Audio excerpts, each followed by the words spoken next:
Georgia Virtue presents the Let Me Tell You Why You're Wrong podcast. Thank you for listening to episode 226. This week, we have labor lawsuit limbo, the senator with a spending problem, the Mule of the Week, Kandiss Kaboom, and the girl who isn't. I'm Dave Roberts. With me is my partner in endeavor, writer, journalist, dog mom, and owner of the GeorgiaVirtue.com, Jessica Szilagyi. Howdy, Dave. How you doing? I'm fine. I've been doing a lot of house projects lately. So my plan is to not do any more house projects for a while.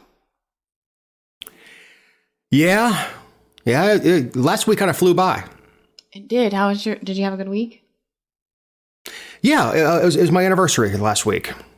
How many years? 15. Congratulations. 15 years into a life sentence. Poor Connie. I know. She's a saint. Look, she makes poor choices in men. It's not my fault. Mm-hmm. She decided she wanted this. Did. I mean, look, I guess there's somebody for everybody. And she just has really low expectations of a broken down fat old man. So, what's going on with the Georgia Department of Labor class action lawsuit? So, I'm sure that everybody remembers the lawsuit that was filed. I want to say it was back in 2020, but it may not have started until 2021. But when all the outrage was coming in about the backlogs of people who were trying to file claims and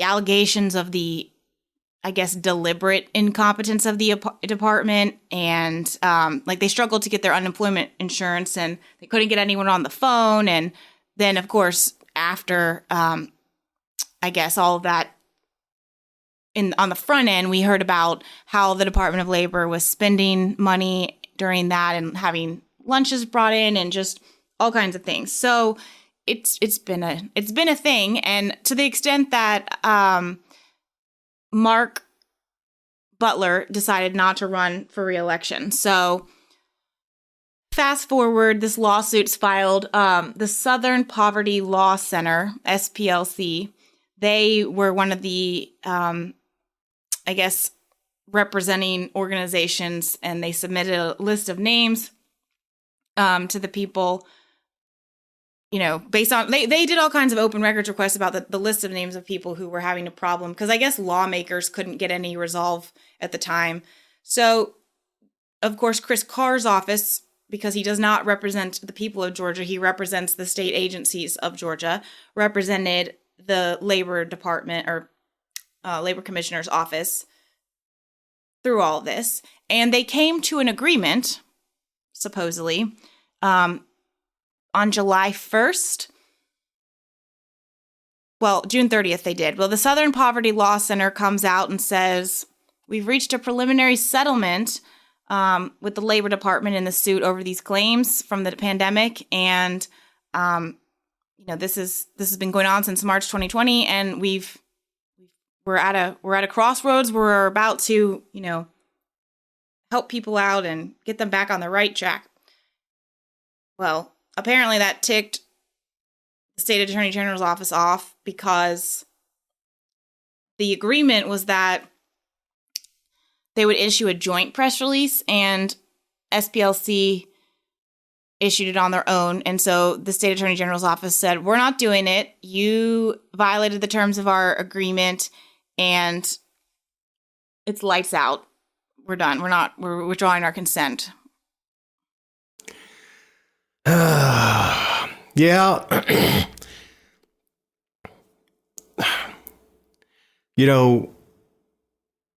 The entire world, half the population went on unemployment all at the same time.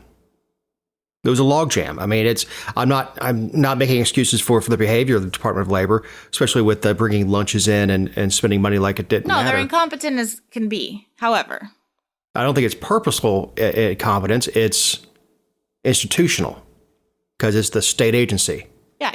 Why would they need to be anything but? Look, I was telling Connie last night, I said, put public in front of anything, and it's awful. Public housing, awful. Public roads, awful. And it's because government is incapable of doing anything with outside of the military, and they're trying to mess that up too. I guarantee you, if this was a private organization and they had that many customers calling, they'd figure out a way to handle it. So here's what the the Southern Poverty Law Center said in their press release. They said that earlier in the day, a U.S. district judge had approved a preliminary settlement filed against the Department of Labor over the usual things. And they said that the Department of Labor will make improvements to its current system of processing unemployment claims to deal with extreme delays that have plagued the state agency since the beginning of the pandemic. The class action lawsuit was brought by, all these people, and they named the law firms when hundreds of thousands of people were waiting for their unemployment claims to be processed or an appeal to be heard. The lawsuit sought to address the systemic issues at GDLO that resulted in a massive backlog and extreme delays in determinations, payments, and appellate decisions. And then it says, under the settlement agreement, the Department of Labor has agreed to enhance and improve communication, including implementation of artificial intelligence to streamline the call process. They've agreed to make and maintain upgrades to the online portal, including electronic notifications and a status bar of a claim. And then all pending appeals will be processed under a state-of-the-art system that will be completed by the end of the year. Delays in the initial process of appeals were a major cause of delay. And then it says everyone will try to or will attempt to email people who have expressed interest in the case and others who might qualify as part of the class. And they'll also put notices on their respective websites. It's expected to be approved on September 1. And then there's a quote from the staff attorney from the Economic Justice Project. There is a statement from Jason Carter, grandson of Jimmy Carter, from his law firm who brought the case. And that's it. I understand that they were supposed to issue a joint press release. However, why would the Department of Labor and Chris Carr's office oppose? So they didn't agree to it. Why? What did they release here that was not appropriate would be my question. It looks like he was looking for a reason. And they may go back. They might go back into negotiation with it. But I don't know if Carr got buyer's remorse after they had the it's control or control. Or another way of keeping his name out there as he's running for re-election of all the people that showed a little shame and decided not to run for re-election. He's not one of them. I don't think the statement was out of line. It didn't bang on the Department of Labor. They could have hit him a lot harder. Sure. They did violate the agreement. It's just right. Is it worth letting it all go to waste? Because here's my thing: we're paying for this lawsuit. We're paying for. We're going to pay for the repercussions and the consequences, but we're paying for all the time and effort to fund this. We're paying for it multiple times over because we're paying the U.S. District Judge. We're paying Chris Carr's office. We're funding the Department of Labor, right? The attorney's fees for the other side, the Southern Poverty Law, whatever. So yeah, we're going to end up paying for all of it, and nobody cares up there. No, and for something that is obviously like the rightful outcome anyway. I mean, all those things that they did sound like things that should have been instituted a long time ago anyway, because, it's 2022, but they weren't. And so here we are. But like, those are things that are going to, and we're going to pay for all those things to be instituted. But I guess it sounds like Chris Carr is totally looking for a reason to have the judge admonish the Southern Poverty Law Center because SPLC has a very contentious relationship with conservatives. There's been a couple things that they've done that I certainly think are, like, particularly their prison stuff and death penalty related things, or I guess justice reform. But, they have their hate map and their hate and extremism stuff, and they can sometimes be somewhat extreme themselves, and they are largely anti-GOP. So I would imagine that has a lot to do with it. Yeah, and look, if the attorneys for the state of Georgia went to the judge and say, the ink was not even dry on this document, putting a framework for settlement before they broke the agreement, and have the judge do what judges do and smack the attorneys around a little bit, then say, okay, but we still have an agreement moving forward. That would have been totally appropriate. Yeah, I think they'll settle. I think they're just punishing. Chris Carr's a little brat. Likes to poke his lip out. Me. Mm-hmm. My impersonation of Chris Carr. Yes. So we have questions arising over Warnock's use of campaign funds to fight lawsuit. I feel like, Warnock's use of campaign funds and his funding overall have been a sticking point for the media, for him, for a while. I was actually surprised that the article appeared in Politico too, because, our U.S. senators seem to have found themselves quite comfy and cozy in the arms of our mainstream media. But supposedly he used campaign money to cover the legal expenses for a lawsuit relating to his time as a church minister. And so now they're talking about how it violates federal rules, and there's lots of speculation. And this started when he announced he was running. I think.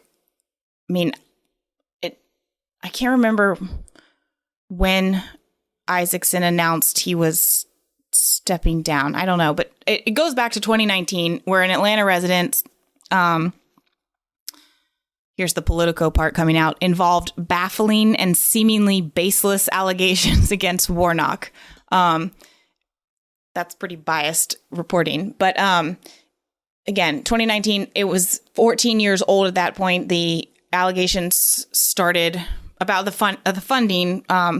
It was over that 14-year period, I guess, in different times. And it was dismissed by the district court judge, and then filed another lawsuit in 2021, kind of going after Ebenezer Baptist Church as well. And I guess that one has not, as of yet, been dismissed. And now the FEC is looking at it all, because litigation expenses where the candidate office holder was the defendant, and the litigation arose directly from campaign activity or the candidate's status as a candidate. Obviously, Warnock is claiming, this lawsuit never would have been brought against me if I wasn't a candidate and if I wasn't campaigning for office. I think that is thin. Completely. And I think that, thin. Even if that were true, in 2020, if it was in 2019, he hadn't really established any momentum to get the ball rolling that he was going to be running. If it was the 2021 lawsuit, he was, sure, arguably he's a candidate, but he wasn't really, we didn't even really know what was going to pan out at that time. He'd been in office, 2 months, 3 months? Well, there's a lot that's played fast and loose with campaign funds. As far as paying for apartments, and that kind of stuff.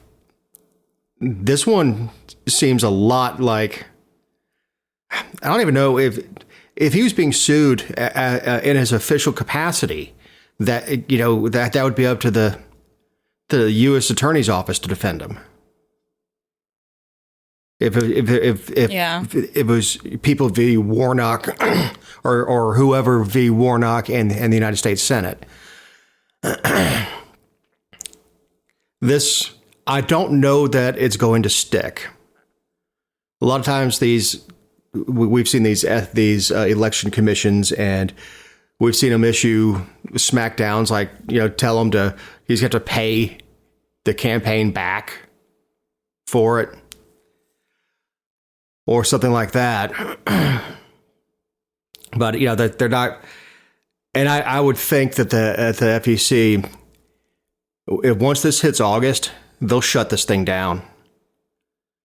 So, most of the executive branch does not get involved during an active election season with investigations. And what's frustrating, I think, for in this case, regardless of my opinions on Warnock, is that it started well before election season and stuff is so slow. But the controversy that they're talking about is based on this thing called the irrespective test, or whether or not, if the expenses for the campaign would exist irrespective of a candidate's status of a candidate or an office holder. And it says the rationale for this prohibition is to honor the campaign contributors' intent that their contributions be used for political purposes and not, for example, to relieve the candidate of a personal obligation. So that's the federal standard. Of course, you were talking about apartments and stuff. That's a provision that our state candidates governed by the State Ethics Commission are allowed to do, which is, I think, one of the reasons that all of this is so confusing, because every state has different rules, and then the states are different than the feds, and locals play by different rules. And it's just we've made a mess of it. But if it's to relieve a candidate of a personal obligation, well, if the obligation is about Ebenezer Baptist Church and allegations as his time as a pastor, I'm really not seeing it. And I don't know the facts of the case. So I don't, but I have a hard time connecting, as I said, it's very thin, connecting his run as a candidate to what anything could have been happening at Ebenezer Baptist Church. Now, he is using some campaign funds well.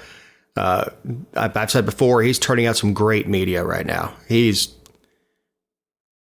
made fun of Walker, kind of showing him trying to play football and trying the same thing that I've said about the arena, that Herschel kind of got into this arena that he's not prepared for, and that's exactly what Warnock did. So, but as far as this goes, I don't know that the FEC is going to charge him or just issue a smackdown that you have to repay those campaign funds. But people who donate to a campaign do have an expectation that it's going to buy signs and T-shirts. Yes, and pay for gas of driving around. And TV time and radio spots and all that stuff. But there's an expectation that when you give to a campaign, it's to campaign. Totally, I do agree with that 100%. And they said so. One of the contentions is that Warnock was served at his Senate office in Atlanta. Not sure if that's necessarily fair, because people get served where you can find them. And if you know, that's even thinner. That'd be like saying that if you work for a bank and you get served with a lawsuit personally because they found you at work, that the bank is on the hook for it. Mm-hmm. It doesn't make sense, but. So it's time for our Mule of the Week. Yes. This week, it is California Governor Gavin Newsom. He could probably be the Mule of the Week every single week, but this week I am particularly perturbed by his announcement, which is that the state is going to start producing its own insulin, quote, lowering the price of an essential treatment that typically costs people with diabetes thousands of dollars a year to obtain. And his quote was, "Nothing epitomizes market failures more than the cost of insulin." Many Americans experience out-of-pocket costs anywhere from $300 to $500 per month for this life-saving drug. California is now taking matters into our own hands. And then it goes on to this video that he did. It goes on to talk about the state's $308 billion budget that has $100 million set aside for insulin production contracts that will allow people with diabetes to obtain insulin at a cheaper price, close to at cost. And half of the money is going to development of low-cost insulin products, and the other half is going to go toward an insulin manufacturing facility in California. So he's pissed because the government meddled in prescription drugs and has meddled in healthcare and insurance to the extent that it has made a life-saving drug unaffordable for most people. So his solution is to not only inject more government into the process, but to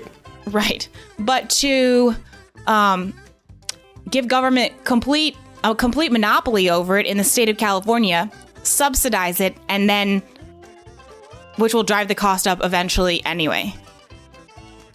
You know, when Obamacare was being debated, which Obamacare was just rehashed Hillary care that failed in the 90s.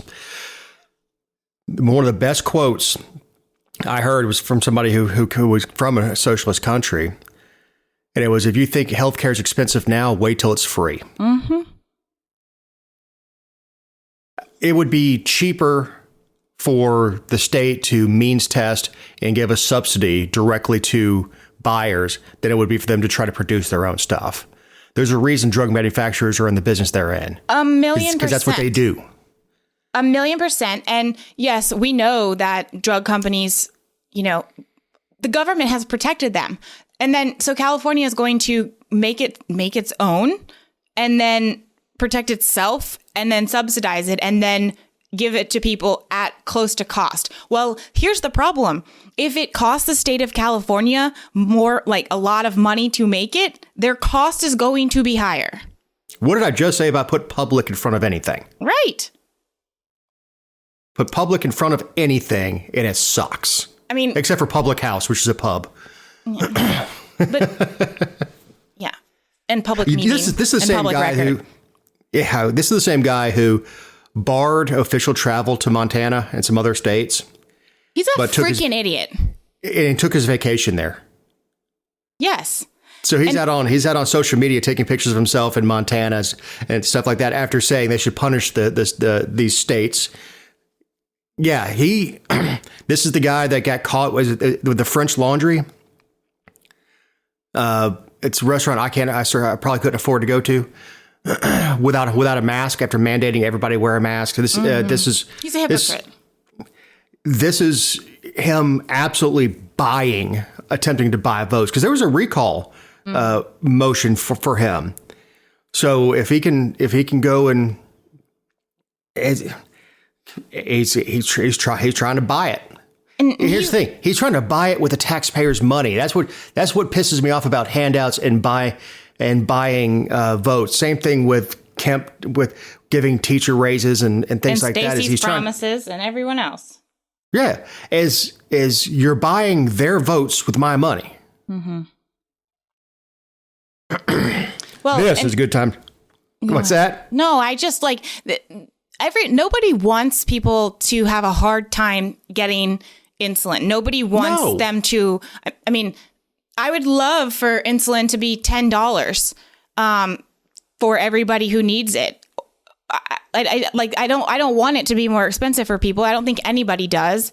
But there is a cost for things, and every time we've allowed government to interject itself, it's driven up the cost. And Colorado, they didn't try to produce their own, but they signed the legislation to cap it at $100, and then they're talking about in Congress capping it at $35, but that only applies to people who have insurance. And a lot of people don't have insurance because the government-funded program, the government-backed program that the federal government instituted to relieve all of these problems and give everybody insurance didn't work.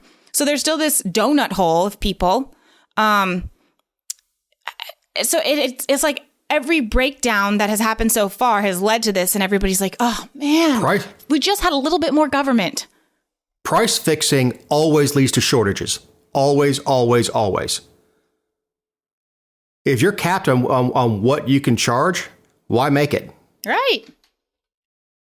I mean, you don't cap the cost. You know what a new truck costs now? No. $100,000. Yeah. For a decent truck. That's a house. But we're in this inflationary market, but we're supposed to pretend that the cost of producing insulin hasn't gone up with the cost of doing business with everything else. The materials needed to make insulin get there on a truck with diesel at whatever it is, $5.50 or $6 a gallon, depending on where it's coming in the United States. Everybody's labor costs are up. Everybody's production over the last 2 years has been down. There was research involved. There's a lot of expensive things that go into producing pharmaceuticals. Well, and they've said that, so we're talking about monthly costs, right? So for Colorado, $100 is the cap. And they've said that one vial, I think this was back in 2018 or maybe 2019, but they said that one vial of insulin could cost somebody, I just lost it. Well, it's $137 per vial, but I mean, everybody, like, not everybody uses the same amount. Like, how can you even regulate that? Not everybody uses the same amount.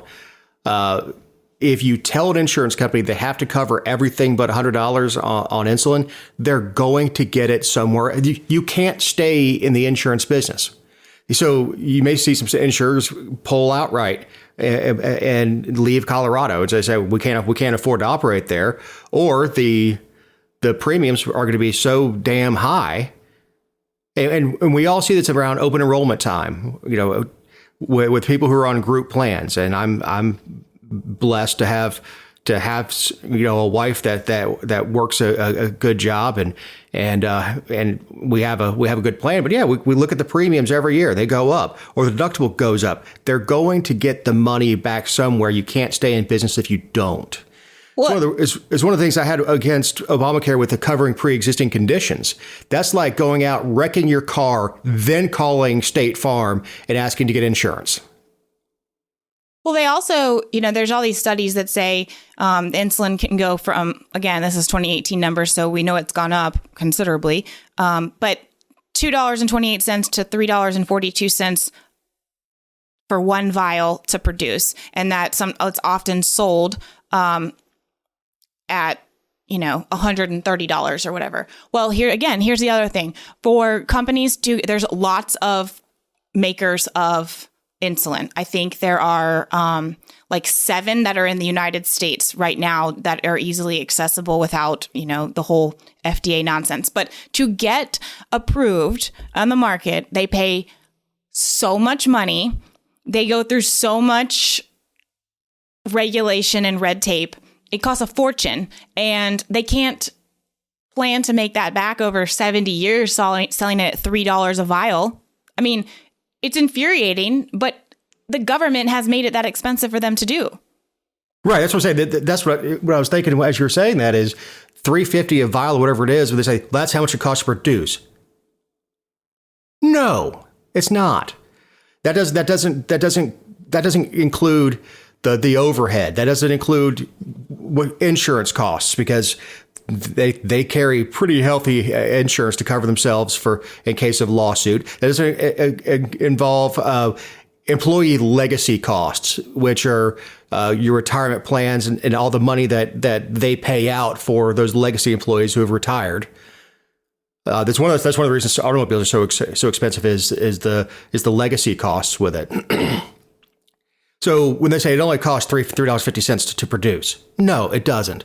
Obviously, you've never been in business. Obviously, if you just look at the price of a good sold and you don't take into consideration every other bit of overhead that goes along with it, then you're not going to be in business very long. Right.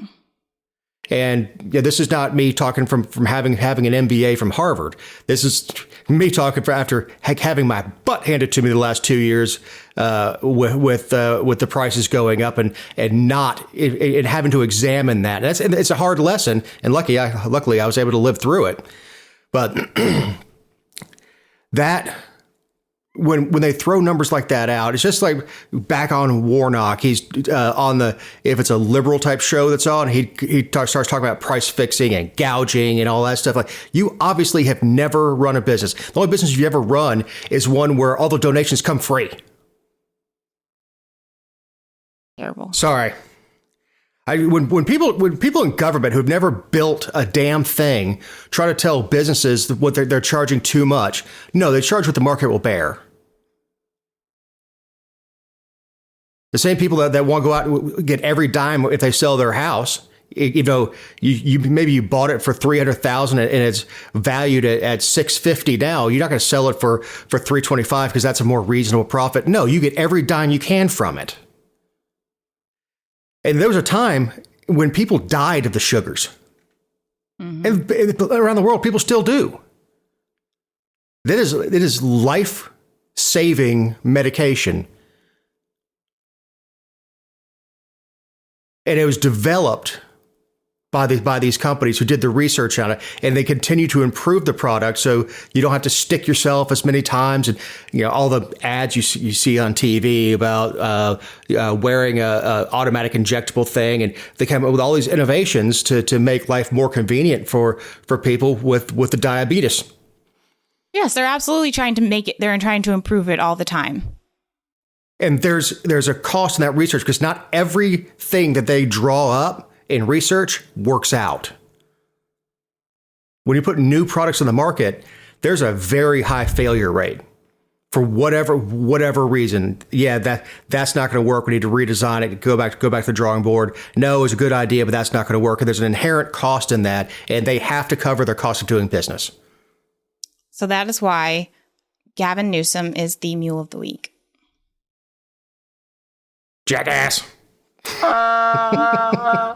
This is a good time to remind you that these are our opinions and not those of anyone not on the show or any respective company for which we may work, own, or otherwise associate ourselves with on a regular or irregular basis. Also, you can find other episodes and relevant stories over at thegeorgiavirtue.com. Kaboom, Jessica. You do this one. So we get the bombing of the Georgia Guidestones. And you and I were talking before the show. Neither one of us were aware of these things until like Kandiss Taylor started bringing it up. And I guess Alex Jones was talking about it. Neither one of us even knew this was a thing. No, and it's not that far outside of Atlanta. It's in Elberton. It was 100 miles, something like that. I don't even think it's that far. I don't know. It's somewhere between between Milledgeville and Athens or something. I don't know. Yeah, they're granite megaliths.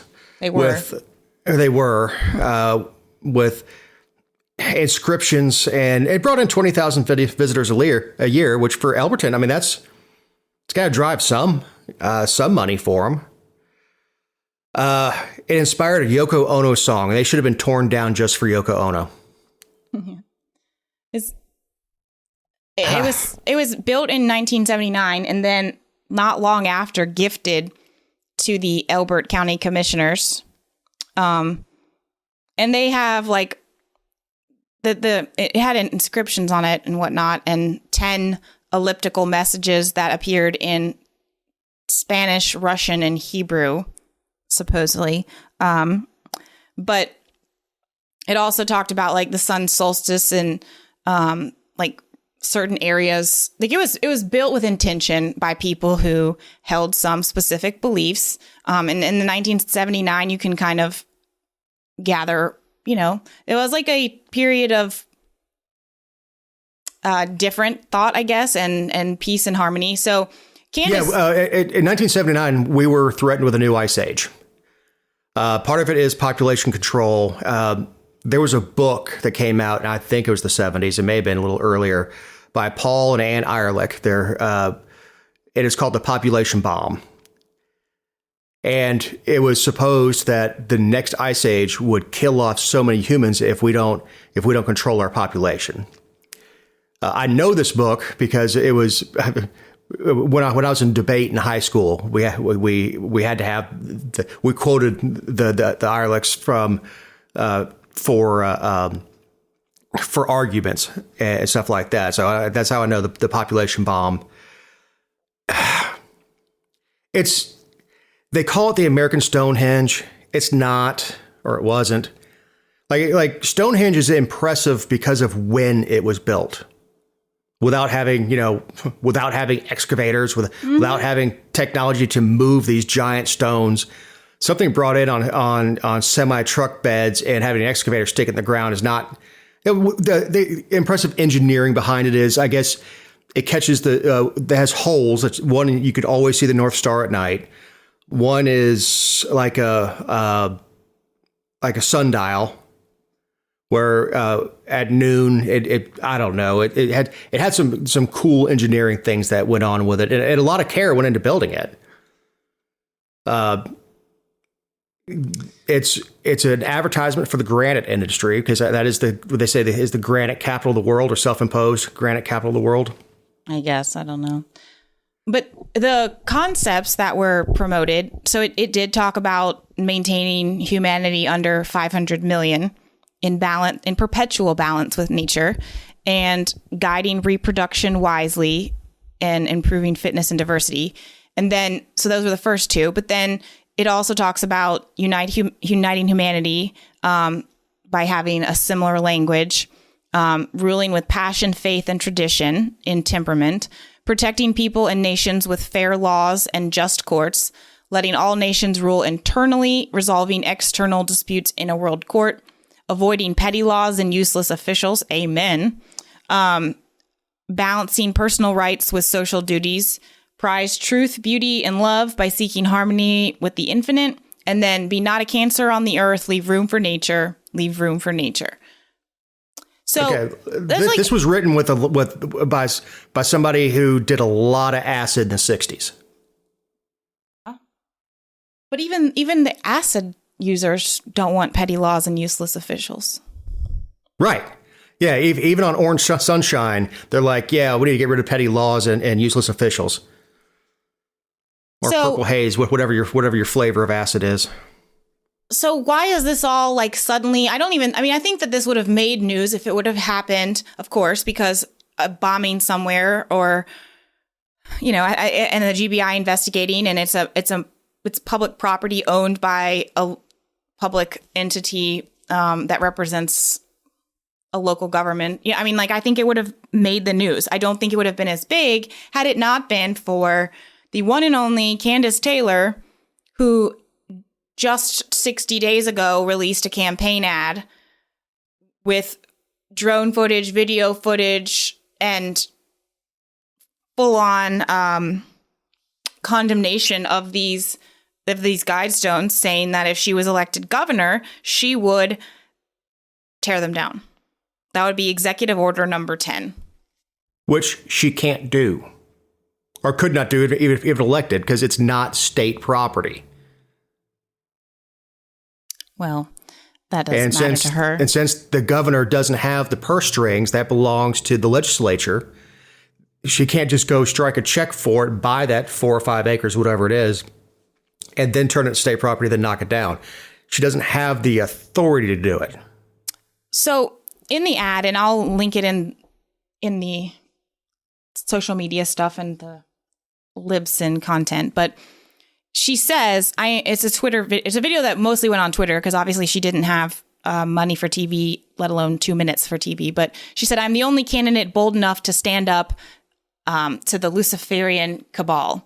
Elect me governor of Georgia, and I will bring the satanic regime to its knees and demolish the Georgia Guidestones. Join me in my fight to #tear them down. And in the video, she is driving and is being videoed, and she talks about how the human sacrifice was a form of demonic worship in biblical times. Same demons, same sin. It's a different time. The New World Order is here. It's a battle between good and evil. Help her, because, and the whole thing opens with 4 million people haven't been given the COVID vaccine, something that took 9 months to create. Ask yourself why. And then it pans over the Guidestone text referencing the 500 million people or person cap. So she went off the rails at some point. And instead of stopping, the conductor in her brain just kept putting more coal into the engine, and she left the rails a long time ago. This is Alex Jones type stuff, and what these people don't understand. I say these people, Kandiss Taylor and her followers, and a lot of the Marjorie Taylor Greene people, is Alex Jones is playing a character. He doesn't believe the crap that he says. He's playing a character. And he makes a lot of money playing that character. Alex Jones. Yeah. Satanic. Is it socialist? Absolutely. Is it hippie? Globalist? Yeah. Yes. It is also, it is United Nations-esque, like that mentality of we have a place everywhere to protect everyone and everyone should collectively, it's all of those things. But it was, and yes, it was funded by private individuals who either signed an NDA or swore an oath or whatever. Because the people who did it, we have no idea who did it, who's behind it. We have a pseudonym for his last name Christian, like DC Christian or something like that, as the front man for it. But the mystery behind who funded it, we have no idea. So I was thinking of hippies in their 40s, because it was 1979. With like a gray ponytail, drawing this up, and this would be the Guidestones forever. So this is still the pinned tweet on her Twitter, which I guess I respect the fact that she's like not backing down. I don't know. I don't even know what to say about that, because she's also not running for governor anymore because she lost, and so to have that pinned at the top and say, "Join me in my fight to tear them down," when you're no longer running, that is not a good look. Her response on Wednesday morning was to tweet, "God is God all by himself.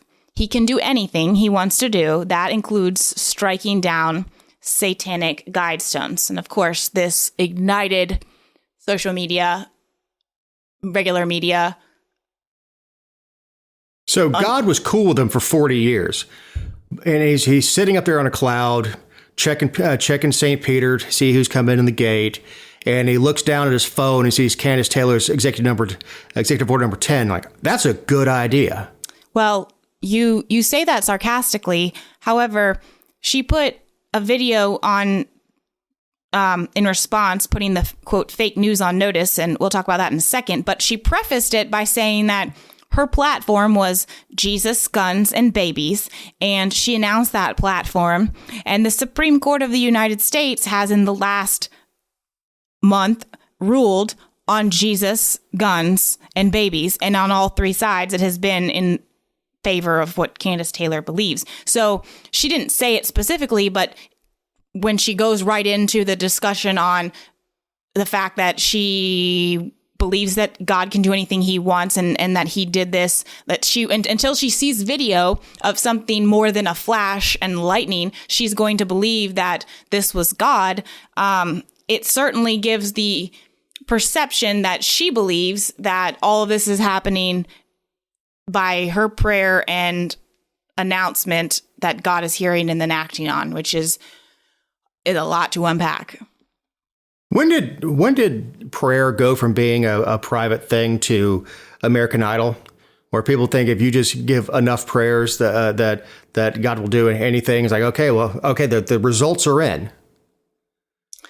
I don't know, but she's on a warpath, and she's furious that the media, because of course, like I said, it exploded, and all the response was, this is happening a month after, or 2 months after Kandiss Taylor put out this ad when she called for their demolition, et cetera, et cetera. And so she says, in this video, if anyone says I don't believe in law and order or that I support vandalism, that I support going outside the legal system, they're a liar. I would never support that. And I think that they should be arrested. Let me make my words clear. Do not associate me with anything illegal. If you do, that is defamation and slander. And those are all real things. And we know that because we keep seeing court cases. And then she goes on to say that she's, like I said, that until she sees video that it was not just lightning. She said, don't put words in my mouth. I'm keeping records. I'm saving audio. I'm saving video. I'm taking screenshots. I'm keeping everything. I'm keeping it. In this 4-minute video where she just puts the fake news on notice.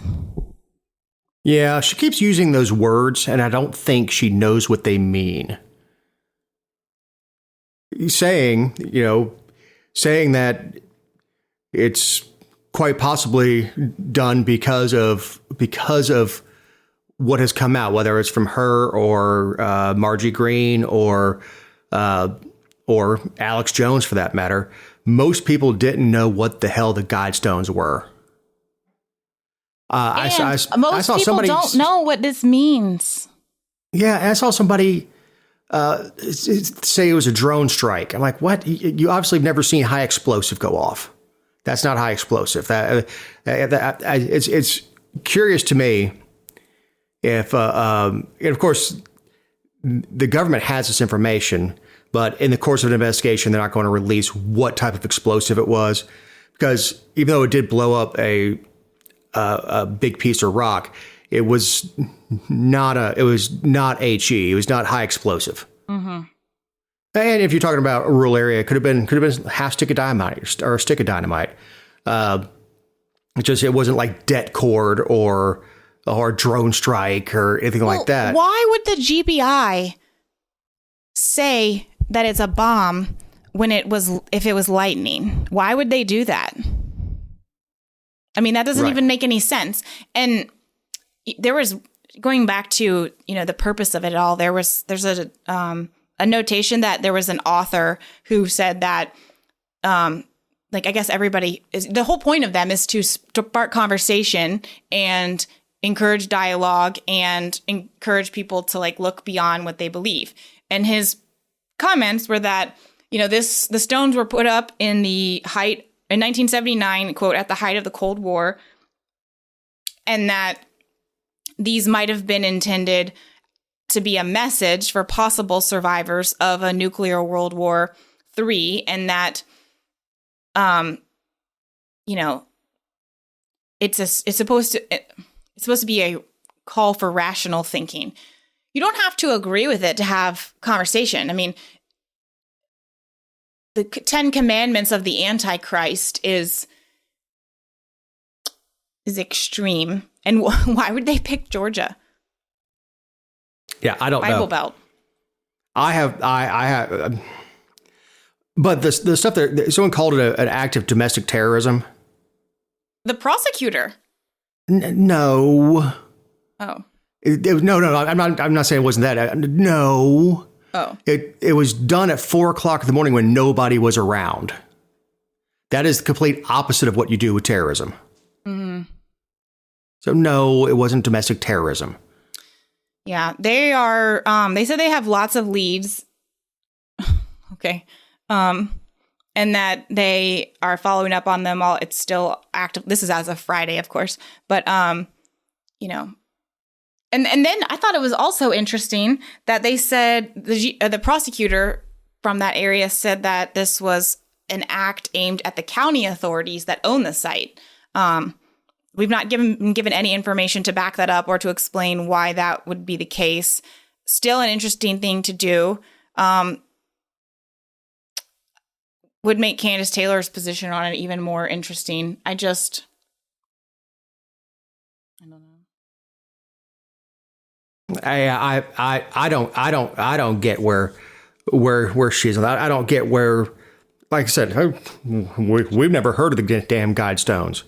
It's not like it was being taught in school as the way we should live life. No one really knows the message behind it. And you're right, it could be a post-apocalyptic message, because at the time, the population of Earth was well in excess of 500 million. I mean, there were 1 billion in China in 1979 by themselves. So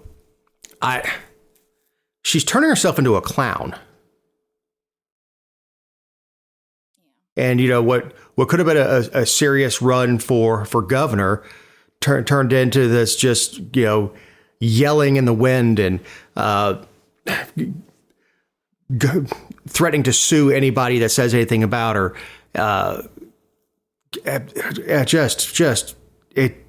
You look at it, she's got to be able to look in the mirror a little bit, step back and stop. I think she's addicted to the attention. Because she may have only gotten, 3%, but that 3% are very vocal. And they love her, man. They do. So we have Wisconsin Supreme Court rules transgender sex offender can't change, quote unquote, her name, his name.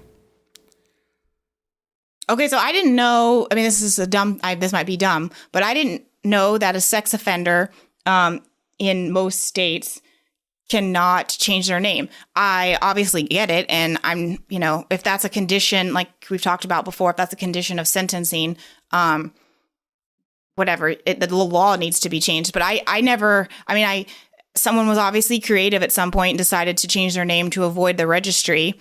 And so state law prohibits that. But I had no idea. I'd never heard of that. And so that was new for me.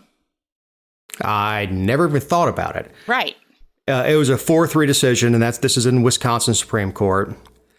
It upholds the ruling of 2 lower courts, which rejected the dude's request to change him to a her. So what's interesting in this, and I know it's HuffPost, but they... No, it's Associated Press, just published on HuffPost, but it's still bad. Yeah, but woman identified court documents only as Ella. First of all, why is it not public? The dude's on the sex registry. I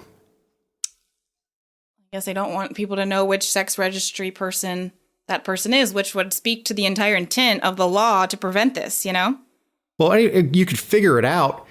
He was convicted of abusing a 14-year-old disabled boy. When he was 15. He was 15, yes. He is now 22. Right. Actually, you might not be able to, I don't know. There'd be a lot that would be sealed. I don't, obviously the sex offenders part would be on there, but I don't know what, I don't know. They said the argument was that it was a violation of free speech and cruel and unusual punishment. The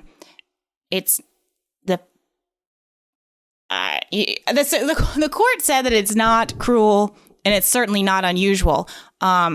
I disagree with that concept simply because it's only not unusual because we've made it usual. The government made it usual, so it's no longer unusual. The free speech part is the part that I have the most difficulty with, because if the person wants to call themselves Ella on a daily basis and wear a shirt that says Ella and get everything monogrammed with E, he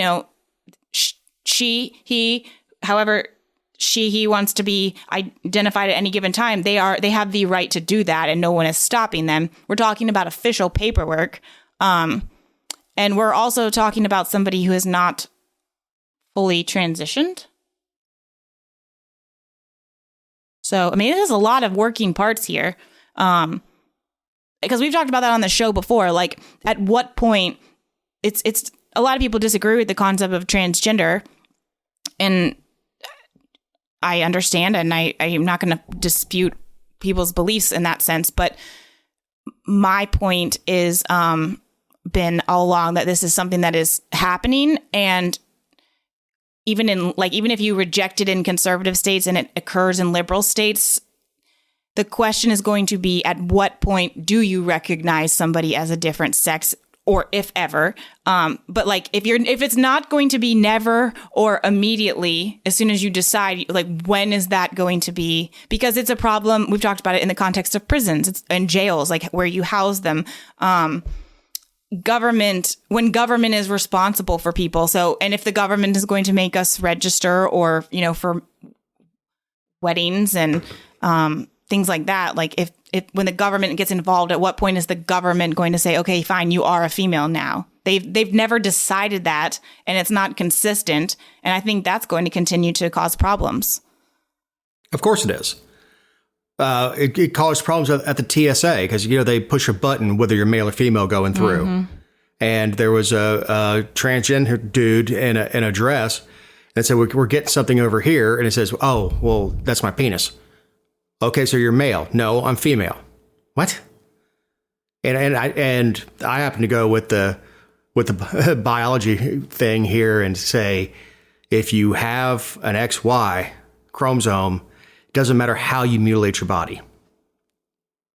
Now, there was a Rhode Island mom on the news this morning talking about the teachers' unions wanting to get rid of words like mother and father and playing the pronoun game. But anyway, back on this. Look, dude has to register as a sex offender for 15 years. He's 22. He's 8 years away from being done. Why? Do your sentence. Yeah, I don't know, but it's just. Well, and the other thing is, why can't it's got to be something in the code, but why can't they update the registry? Like if he says my name's Ella now, we'll go back in, get your new picture updated, update your address, and you put your name, Bob, and then under it Ella, and say and put there, also known as Ella or whatever. Well, I hear you, but here's a flip for you, because they're saying that requiring Ella to maintain a name that is inconsistent. This is the minority opinion of the court, that to maintain an inconsistent or a name that is inconsistent with her gender identity and forcing her to out herself every time she presents official documents exposes her to discrimination and abuse. Well, if you want to look at the flip side of that, which we never do anymore because, people who are not in a protected class or a specific class or whatever, they have no protections anymore. But if you want to turn the tables, I would say, why should Ella get special treatment because she is in this class when all these other people cannot change their name? Right. Yeah, you're exactly right. So I think it's the right decision. I can't believe it came as close as 4-3. But it's the right decision. It's not cruel, not cruel and unusual to have somebody on the registry. It's not punishment saying that dude can't change his name. It's not punishment. That is saying this is how you are on the registry. This is the name you were convicted under, and for 15 years, this is the name you'll use. Look, dude abused a 14-year-old disabled boy. Well, and I mean, I'm with you. A total piece of crap, probably cannot be rehabilitated. Aside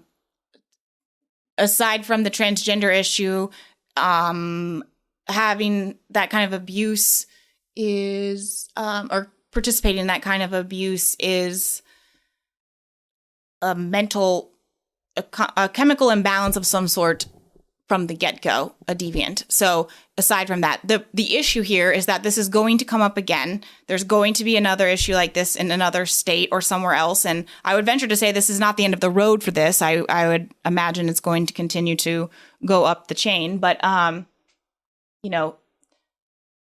it's special treatment.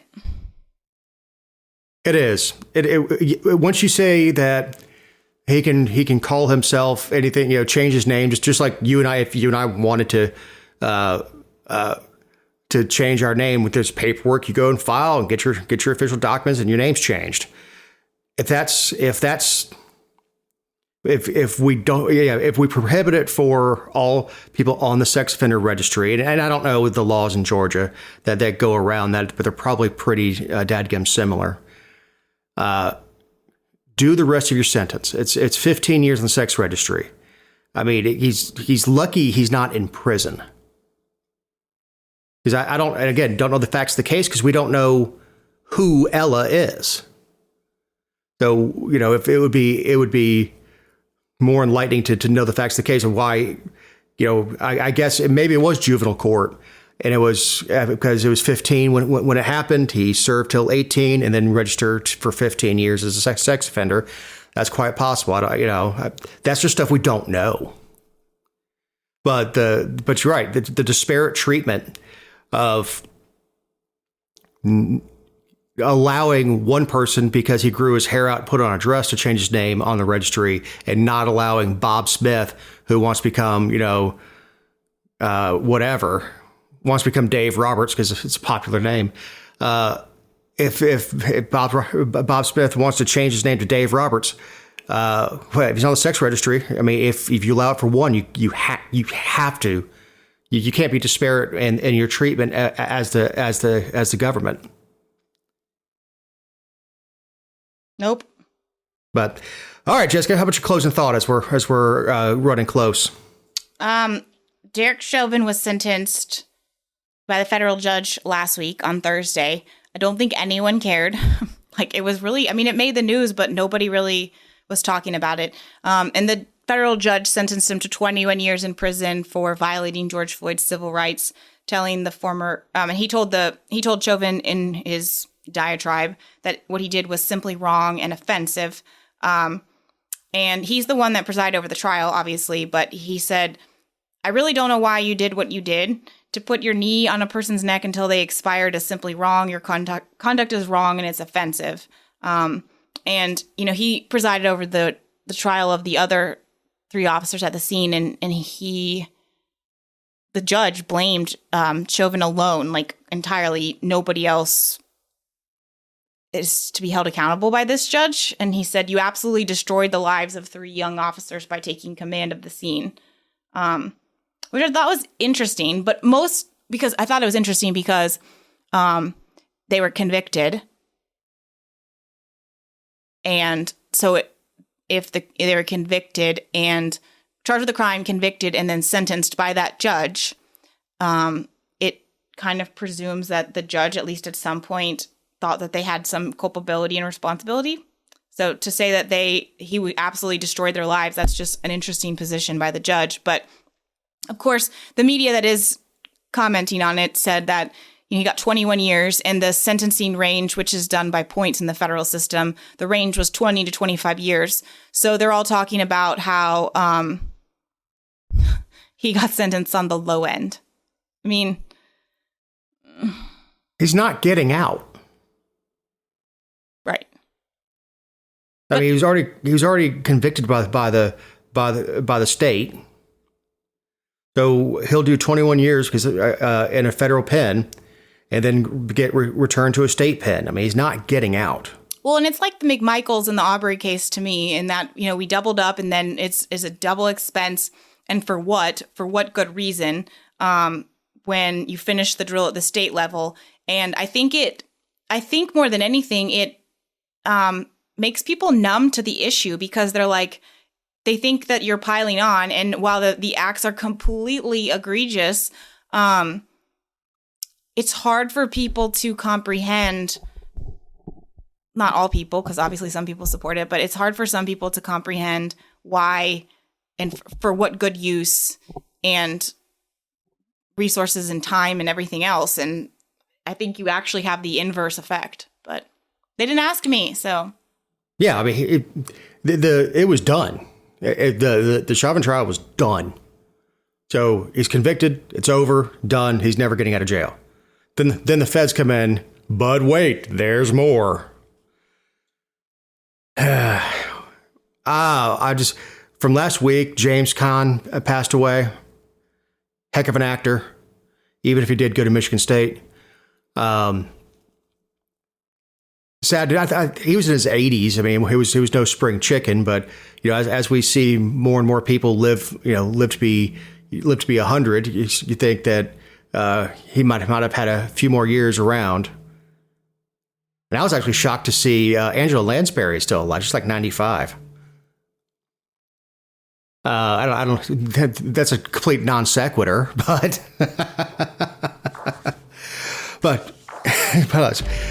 but thank you to Jessica, my partner in this endeavor, to Eric Cumby, our awesome editor that takes the garbage audio I send him and turns it into something you can listen to. I'm Dave Roberts. Have a great week.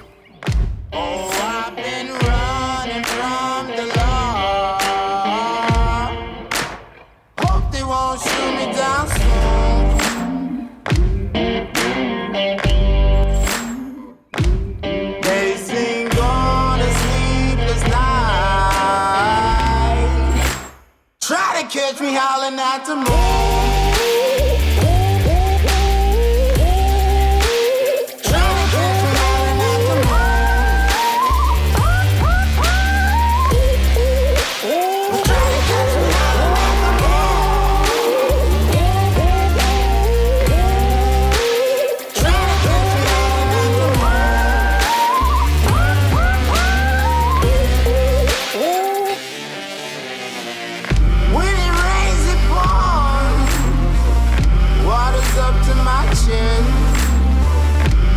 Won't stop fighting to the very